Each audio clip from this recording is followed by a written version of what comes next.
थोड़ा बिल्डअप दो बेबी, थोड़ा एलिवेशन दो, इसे कहते हैं इंट्रो।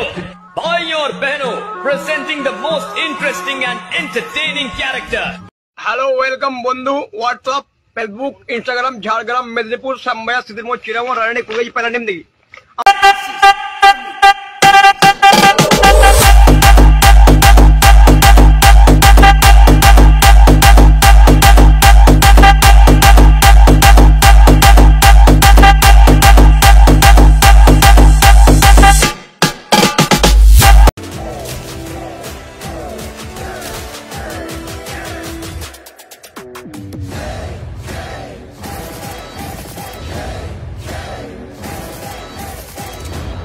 चंद्रमुखी पारू